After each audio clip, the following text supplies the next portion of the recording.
waan idin salaamo dhammaan saaxiibada ku xiran janaalkeena aad ayaan idinkaga mahadcelinaynaa sida wanaagsan aad ula socotaan muuqaaladan bartan soo dhigno soo dhawaada saaxiibayaal maanta waxaan rabaa inaan idinla wadaago xog aan kaga hadli doono afar kamid ah aflaamtii ugu caansanaa ee iska diiday atrishada caanka ah Raani Muqraji taa oo kamid ah atrishadii aadka loo jeclaa dhamaadkii sagaashameeyadii haddaba intaan u guda gelin muuqaalkeena waxaan ka codsanayaa inaad janaalka subscribe inoo saarto haddii uu muuqaalku cajab geliyeen hadhow ha iloobin inaad like inoo saarto like waxay naga saacidaysaa saaxiibo badan sida adoo kale in uu gaaro muuqaalkeena soo dhawaada saaxiibayaal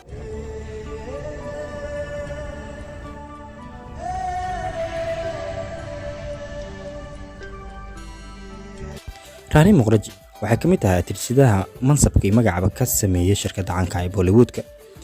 Gabadhan lagu magacaabo Raani Muqraji ayaana fanka Hindi ku soo biirtay sanadii 1997 filimkeedii ugu horeeyay ee Bollywoodna waxa lagu magacaabo Rajan ki aygi baaraad Soomaalidu waxay dhahaan maalaha qaaga dhacso. Atrishada Raani Muqraji ayaa ka soo muuqatay aflaam waaweyn kuwa oo laga xusi karo kujo tahay Gulaam kabi alfidana keena jalti saatiya ay aflaam kala saaxiibayaal laakiin waxa xusid mudan in gabadha Raani Muqraji ay iska diiday aflaam waaweyn haddaba waa kuwii afarta filim ee atrishada caanka ah ee Raani Muqraji iska diiday kuwa ay Soomaalidu aadka u jeceshahay haddii aan ku bilaabno saaxiibayaal filimka ugu horeeya waxaa lagu magacaabaa Lagaan waxa uu ka mid yahay aflaamta guulaha waaweyn gaareen waxaana hogaamiye ka ah filimkaasi ninka lagu magacaabo Aamir Khan. Lagaan waxaa la daawaday sanadii 2001 Raani Muqraji ayaana markii hore loo bandhigay inay jisho doorka gabadha lagu magacaabo Kareezi Zine oo xiliga ama filimkaasi ku jishay ama ku jishaan dheer saaxiibayaal atrishada koowaad ee filimkaasi. Raani Muqraji ayaana iska diiday filimkaasi saaxiibayaal. Raani Muqraji filimka labaad ee iska diiday waa filimka lagu magacaabo Waqti waxa uu ka mid yahay aflaamta waaweyn ee Soomaalidu ay yaqaanaan waxa hogaamiyalka wada Amitabh Bachchan sidoo kale waxa ku jira ninka lagu magacaabo Akshay Kumar ama Masarban waxaad u taqaano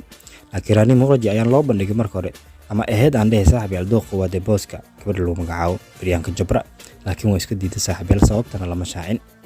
Filimka saddexaad ee iska diiday gabadha lagu magacaabo Raani Muqraji waa filim lagu magacaabo Volia waana mid kamid ah aflaamta comedy ama shactarada iyo sidoo kale cabsi isku jiro.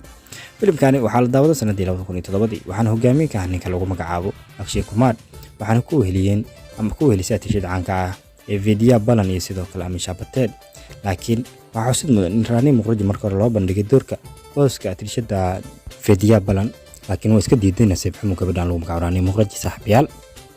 Filimka ugu dambeeyay waa filimka afraad ee sheekadana taabanaysa waa filimka lagu magacaabo Hi Baby waxaa la daawaday sanadii 2007 waana mid kamid ah aflaamta comedy-ga ama shactarada badan leh saaxiibayaal. Filimkaasi waxaa hogaamiyalka wada ah ninka lagu magacaabo Akshay Kumar sidoo kale jilaaga da'da yar oo dhanka aflaamta ee shactarada looga haray ee Ratish iyo sidoo kale Fardeeqaan. Atrishada Raani Muqraji ayaan loo bandhigay markii hore inay jisho aan dhehe booska gabadha lagu magacaabo Vidya Balan ee filimkan atrishada ka ah laakiin waa iska diiday gabadha lagu magacaabo Raani Muqraji sababtana lama shaacin saaxiibayaal. Atrishada Raani Muqraji waxay ka mid ahayd marka atrishadaha yacni aflaamta badan iska diiday si aan hore idinkula wadaagina waxaa hore idinla wadaagay gabadha lagu magacaabo Karishma Kapoor aflaam ay iska diiday sidoo kale Kajal saaxiibayaal. Raani Muqraji waa atrishada saddexaad ee aan xog ka diyaarinay taa oo iska diiday aflaam caan ah saaxiibayaal. marka dhagna atrishada Raani Muqraji dhanka ee Bollywood waxay aad u taageertaa jilaaga caanka ah ama jilayaasha kale ah Amitabh Bachchan iyo sidoo kale Shah Rukh Khan dhanka ablahana waxay aad u taageertaa Sharmila Thakur oo ah hooyada dhashay ninka lagu magacaabo Saif Ali Khan iyo sidoo kale Sardeefi inkastoo ay geeriyootay laakiin saaxiibayaal Raani Muqraji hadda waxay u dhaxdaa nin lagu magacaabo Aditya Chopra oo ah director iyo sidoo kale soo saara waana walaalka ka weyn ninka lagu magacaabo Uday Chopra ee Soomaalida ay dhahaan Ali waxayna labadani isku dhaleen ama ay u dhashaan dhehe ninkan lagu magacaabo Aditya Chopra gabar lagu magacaabo dhehe saaxiibayaal Aderas intaas ayaan kusoo gabagabaynaynaa saaxiibayaal xogta yareed ee aan kaga hadlaynaa afar kamid aflaamta iska diiday atrishada caanka ah ee Raani Muqraji fadlan haddii aad ka hesho muuqaalka like inoo saar haddii aad janaalka cusub tahay subscribe inoo saar waana ku mahadsantahay daawashada muuqaalkeena.